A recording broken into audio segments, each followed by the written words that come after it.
Welcome to this episode. I don't know why I'm singing today of Alive and Thrive. If this is your first episode that you're listening to, I promise I don't sing ever. That was just me being excited because I love the topic that we are talking about today. And I know that this topic is going to help you if you are on a healing journey. So let's talk about what we're going to talk about today. In this episode, we are going to dive into my 10-step check that is really going to help you to not only illuminate and bring awareness to some really small but powerful indicators that you are healed, that you are well on your way already in your healing journey. And I want to start by acknowledging that I'm on fire today. Healing looks and feels different for everyone. Okay, everybody's journey is going to be different. But where this conversation today really spans from, I guess to give you a little bit of context, is from the context of what I have observed as an alternative therapist in the world of holistic healing, in the world of trauma healing, in the world of anxiety healing, all sorts of overcoming emotional challenges. I often see a lot of clients putting very unrealistic expectations on themselves. So they will fuse healing with cured. And now I don't believe that we should be looking for cured. And straight away, if you are listening to this episode and you are on a healing journey of some kind, I want you to ask yourself, am I looking to heal or am I looking to be cured? And the difference between that is really going to impact your perception of your healing journey. So often too, I work with women who have spent so long trying different modalities and trying different therapies and different medications and different things to help themselves try to heal that they have actually started to identify with the fact that this is an issue for them and that nothing works. And so in their mind, they've got this unrealistic expectation of what healing looks like and what it might feel like and what they might be like when they are healed, because they are showing up for themselves with a core belief deeply ingrained in their body and their cells that this thing that they are experiencing, maybe this trauma or anxiety or whatever it is for them, shame, guilt, whatever it is that they're experiencing that they have been trying to heal from, they've actually identified with perpetually healing. So that comes with, again, an unrealistic expectation. But in this case, it's going to come with the expectation that you're not going to actually heal. That'll be a subconscious expectation. And so I wanted to bring this awareness into this episode. In my role with my client, I so often get to point out and bring to their awareness my observations in their healing journey. My observations from the client who came in with the goal of setting some boundaries and 6 months later says, I don't think I have come that far. And I'm able to reflect back. These are all the times you've set boundaries in the last few months. These are all the times that you've stood up for yourself, that you've found your voice. And these are the things that used to emotionally trigger you that now no longer do. And because we live in a chaotic world where stress and emotional challenges are very much a part of our human experience, but also probably experienced a little more than what is necessary because of a state of a dysregulated nervous system, these subtle changes are often missed. You're listening to Alive and Thriving with Jessica Reed, the podcast that's all about empowering you to achieve optimal wellness and success through self-care, holistic practices, and raw conversations. Jessica and her expert guests are here to share powerful insights and strategies to help you overcome stress and anxiety, take charge of your life, and thrive in life and in business. Grab a cuppa and let's dive in. So I want to start by telling you a bit of a story. I love to share things that have happened to me that might potentially help you. And so a couple of weeks ago, I was being interviewed on a podcast episode and she was talking about healing, and I can't remember the exact question, but I started sharing the story of what happened to me in April. So, for those of you who are new, who haven't listened to previous episodes, in April, I had just a small rear end car accident on the way home from a funeral, of which was held at the same location as where we had my best friend's funeral last year. And so I was very emotionally triggered that day. I had already had a buildup of things going on. My nervous system was already right at the brink of not coping, and this accident just tipped me over the edge. Now, I have spent years on a healing journey. I have spent years and done so much work on not living in chronic states of anxiety or panic attacks. I have done so much work on my health, so much work on my mind. And then what happened in April was this thing that happened, this trauma, sent my body into overdrive. I went into a freeze response for weeks. I was barely able to function. I wouldn't drive. I couldn't barely leave my house, couldn't get my kids to and from school, barely saw any clients for a few weeks because I was in this chronic state of panic attack. Chronic state. I was having panic attacks coupled with vestibular migraine, coupled with, severe vertigo, which was a part of the vestibular migraine. And this was happening for a few weeks. And I remember thinking at first, I mustn't have healed. I must not have healed because this is how I'm experiencing this trauma. As I started to move through this, as I started to actively ask for help, and I went to some different types of therapy settings. I had hypnotherapy, I had theta healing. I obviously was still working with my kinesiologist. I had other things that I did as well. I think I even shared on one episode how one day I woke up and I realized I can reprogram my brain. It's what I do for a living. So why aren't I doing that to stop this fear of panic attack? So I created myself resources and all these things. I went back on this healing journey from this event. But what I realized as I started to, be able to reflect back on it, as I moved out of that chronic state of fight, flight, freeze, and I was very much between flight. I just wanted to escape. Some days my brain was like, how do you get out of this? I just want it over. How do you get out of this? And not in any kind of self-harming way, but what if I just ran away, or what if, and I would never do that. But my brain was like, I need this to end. This needs to end now. So how do I escape it? How do I just not feel this? And then I would go into freeze, where, as I said before, I wasn't functioning. But what I was also doing the whole time is recognizing what was happening. So instead of being in this freeze response and this chronic state of panic attacks, like chronic 9 to 10 panic attacks a day for weeks, instead of sitting in this response and allowing this to take over my life for weeks and weeks before I took action, I was actively watching this happen and actively asking for help. And so that is the first thing for me when I started to be able to reflect back, where I was like, wow, look how far I've come in my healing journey. Years ago, when I first started experiencing chronic panic attacks after medical trauma in 2017, I had a pulmonary embolism. So that's where a blood clot goes into your lungs, and some other things happen. So when I first started experiencing panic attacks after that event, I was not willing to acknowledge that they were panic attacks. I was like, I don't have anxiety.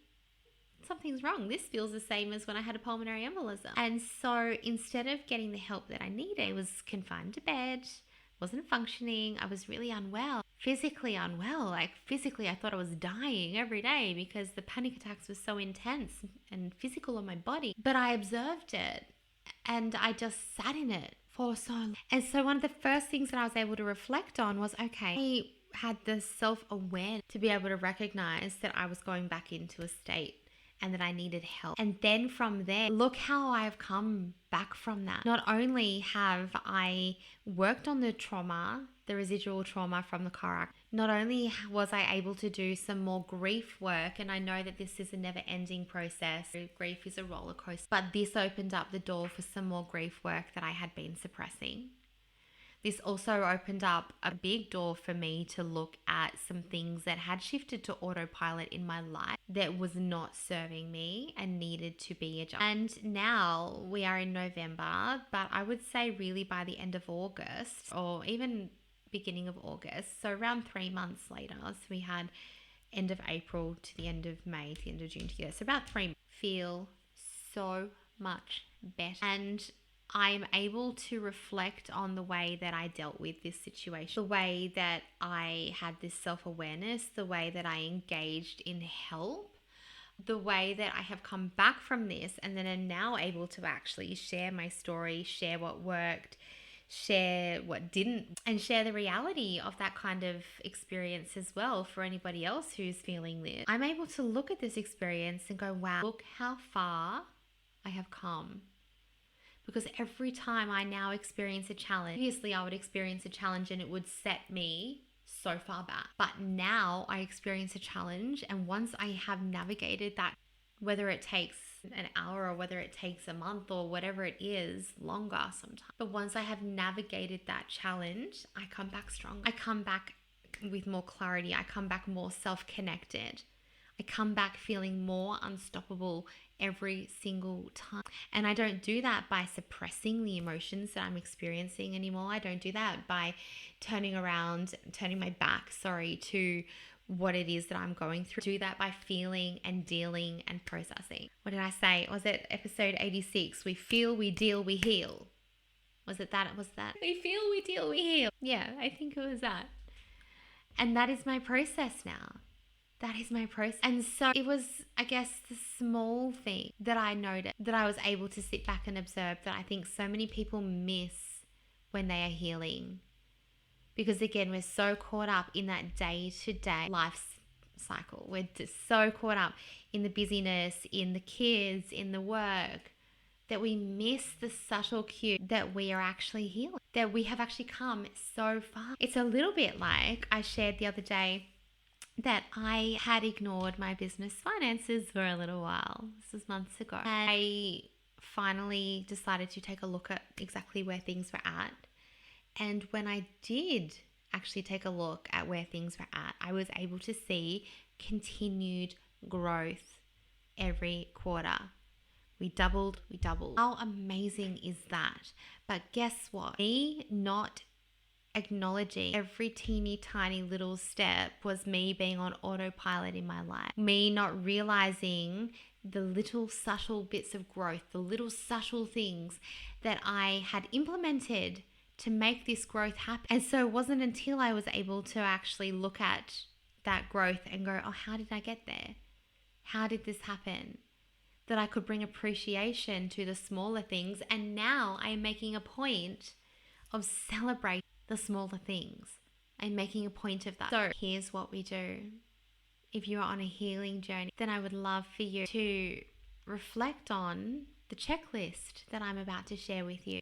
Because this is something you might, as I think I said at the beginning, you might like to journal it, or you might like to just reflect.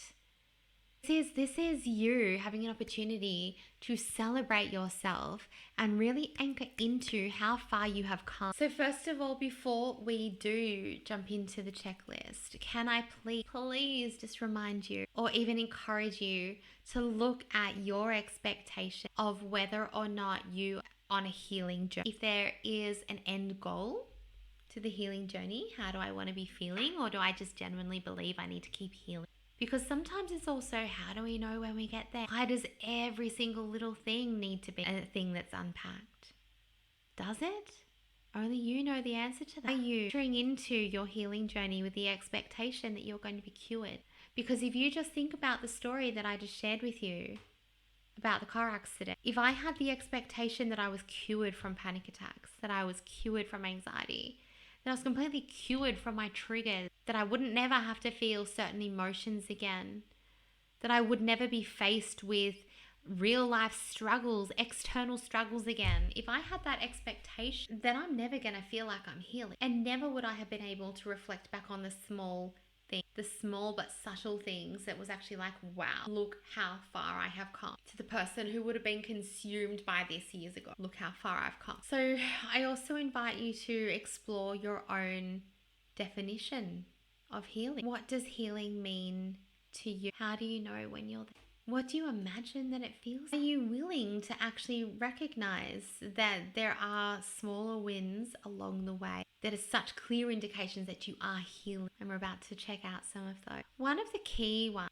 that I really want to point out for you, and it's not on my checklist, so let's make it 11. Something for you to start being aware of. And this is something that happens particularly, I find, when people are using things like EFT on their root cause. So when we get into the root cause of things, and we can desensitize that emotion, that is where we are finding that we are no longer emotionally triggered, and things that would have previously caused a reaction, we are now actually able to respond. And so I want you to think about this in your life.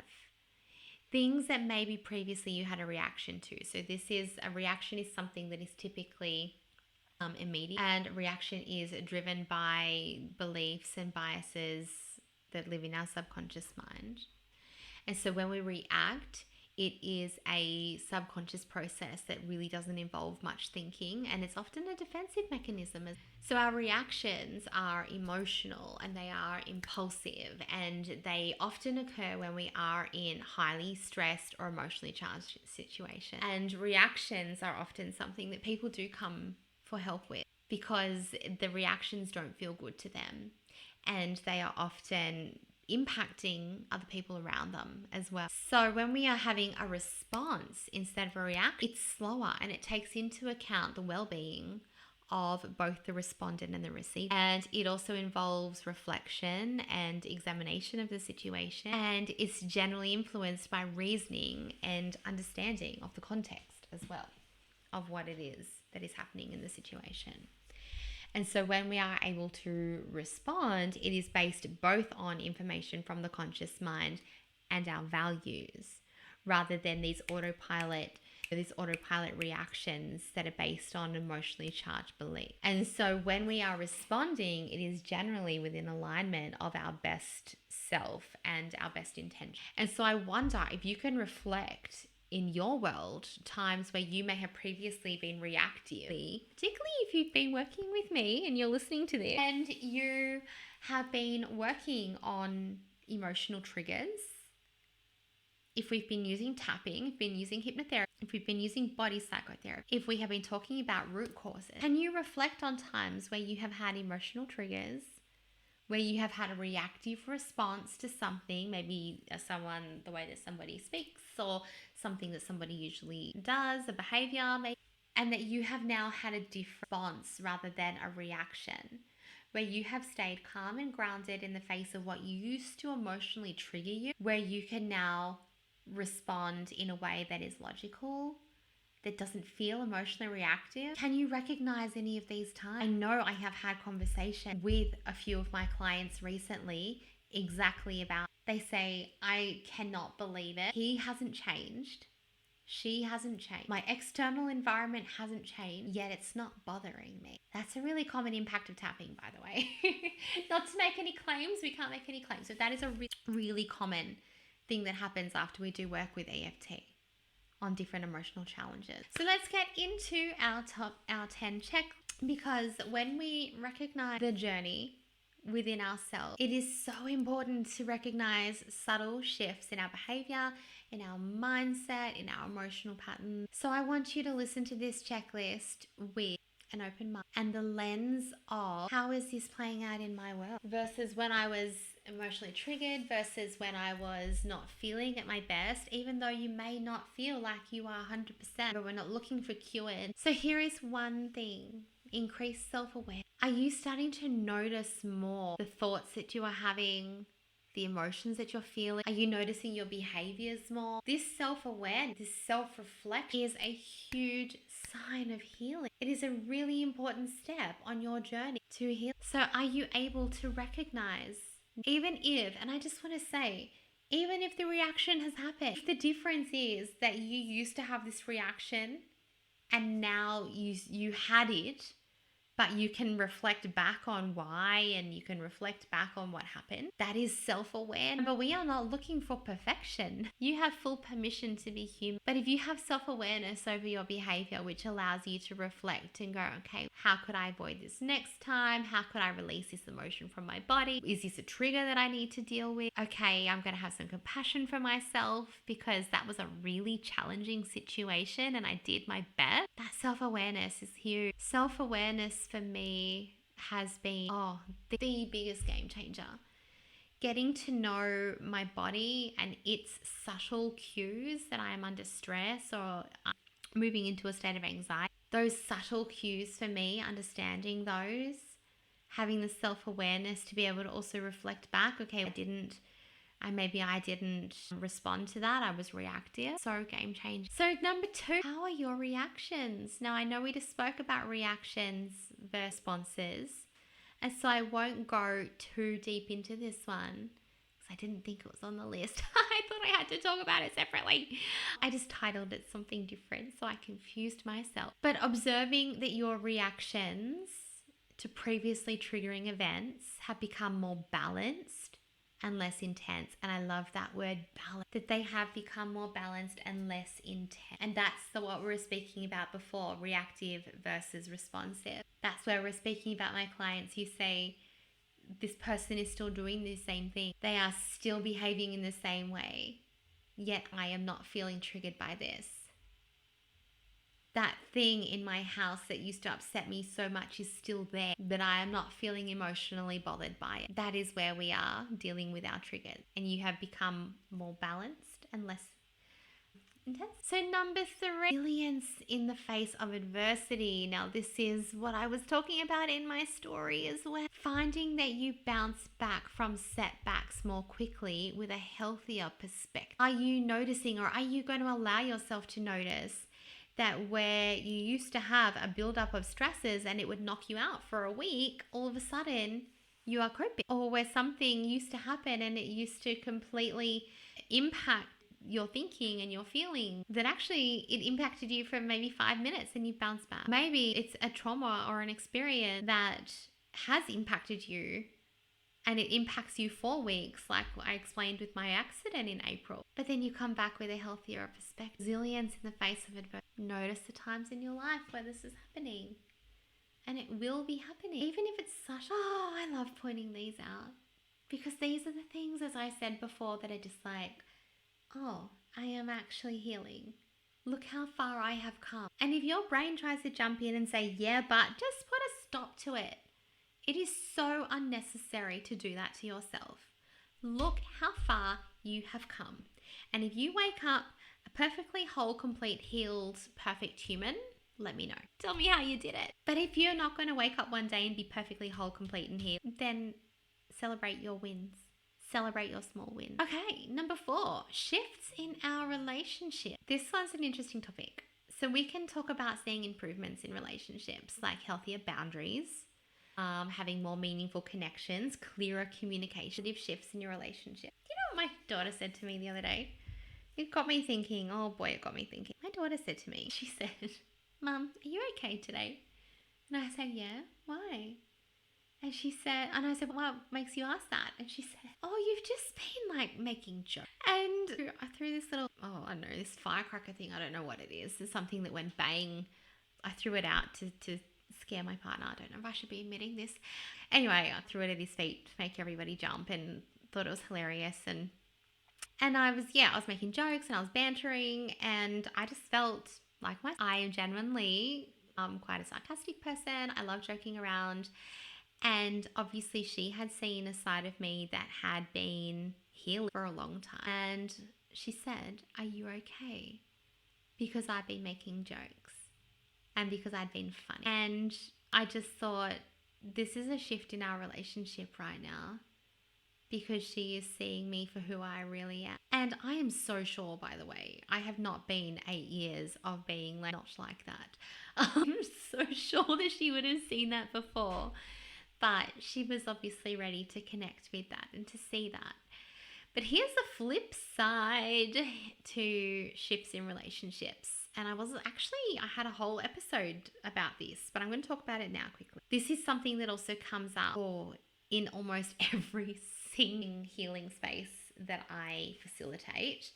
When somebody stops emotion, when somebody is becoming more resilient, when somebody's having those balanced reactions in their relationship, the shift in relationship can actually be quite confronting for the other person. And I want to bring awareness to that, because what people don't tell us so often when we are healing and when we are growing and when we are stepping into this next level version is that if the significant people in your life are not also choosing to embark on their own healing journey, then they are likely to be on a different energetic level to you. And so they can come into these relationships and they might come in and they might be ready to have the same argument that you always used to have about, I know, something. And you are suddenly having this balanced reaction where you're like, oh, okay, no, I see both sides to this, and it's fine if you want to do this. And their body, which has been literally addicted to the emotions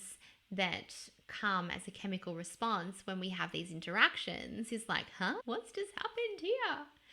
And so sometimes when we are healing, we find a shift in our relationship and we find that people actually start having conflict because they're not aware of this. Not because their relationship is not going to work, but because they are not aware that their shift is impacting somebody else. And that person is sitting there going, oh, I know this person like this. This is a new version.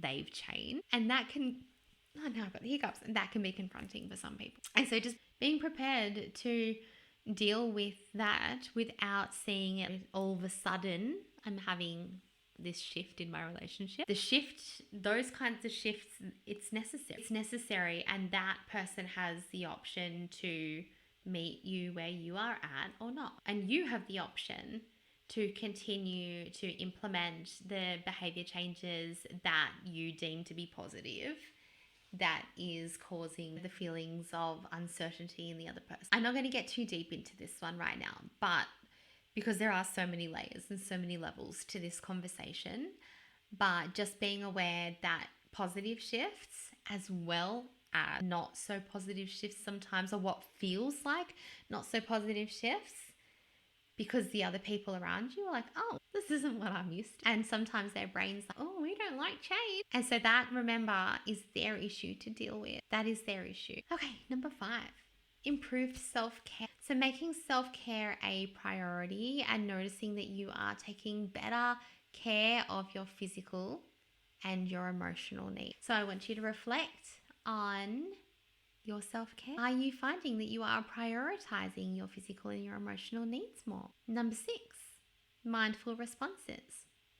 So realizing that you're actually pausing to consider your actions and your responses more often rather than being reactive and impulsive. Number 7, and this is a big one, and we have some episodes on belief. Changing in your belief. So can you identify where you maybe were operating from a belief system that wasn't serving you? And can you identify now where you might be operating from a healthier belief rather than being ruled by ones that were old and limiting? So for me, I know I've shared on so many episodes now beliefs that I've let go of about my worth, about perfection, about money. I can reflect on so many changes I believe that were not supporting me before but are now. And so I encourage you to do the same. And if you come up with some more that are not serving you, that's okay too. That is perfectly okay. You just deal with them. Once they're in your awareness, you have the option to deal with them and to find a way to reprogram them and to let them go, or to keep living with them. It's your choice. Number 8, greater emotional control. So this is where you are experiencing emotions fully, but with a newfound control that allows you to feel it. It's almost like a sense of safety. This is in my big mission, is to help people believe and understand that it is safe to feel your emotion. It's safe to feel them. So are you able to observe times in your world where you are experiencing emotions and you are allowing yourself to feel them? You are allowing yourself to experience and realizing that they then pass and they have not completely controlled you and they have not completely overwhelmed you. And they are not now your new live-in state. They were just a destination, a holiday destination that came and went. Number 9, are you finding that there are moments where you realize that you have a sense of detachment from your past hurts or your past traumas or things that, had an emotional charge associated with them? Are you starting to find peace and acceptance with your past? Just notice and observe and celebrate the times that you notice this. And number 10, are you starting to find more joy in the present moment? Are you finding that there are more moments of genuine happiness and contentment in your day-to-day life? Because this is really indicative of a present and engaged mind. I have found that myself, especially in the last few months, where I will be outside and I'll just be like, wow, the sky is beautiful. Oh my God, that tree or that flower or just the smallest things. Oh, that water feels so nice and warm. The smallest things, like the smallest things, but they're the things that are here and now, and they are the things, as I said, that are really more indicative of a mind that is present and engaged and not often lost on an autopilot response. And so just notice, are you starting to find joy or moments of genuine happiness or genuine contentment or genuine satisfaction in your present moment? So I would love to hear your reflections on this check. Has this opened your eyes to, okay, maybe I've come further than I thought? And if you have, can you celebrate that? I want you to celebrate it. Give yourself a high five. Give yourself a hug. Take yourself out for a nice walk. Buy a smoothie. I don't know what you like to do to celebrate. Have a glass of champagne. Have a hot cacao. Do something. Have a nice bath. Do something to anchor in. Okay, this is, I am healed. I am healed. I can't tell you what healed looks and feels because that is going to be different for everybody. But I want you to know that every single small step that you take along the way is so important. Now, if you would like support in your healing journey, then this is the kind of work we can do one-on-one together. So reach out, have a complimentary chat with me. We can have a phone call and we can see what you are ready to shift out of, what identity you are ready to share. You can see who you are ready to become so that you can experience the life personally, professionally, that you want to be experienced. So until next week, have the best week and I will see you soon. Wow, what a journey it's been today. We are so grateful for each and every one of you who tuned in to Alive and Thriving. If you enjoyed this episode and want to help us keep growing, please consider subscribing and leaving a review on your favorite platform. It's a simple but powerful way to support a small business like ours to continue to make an impact.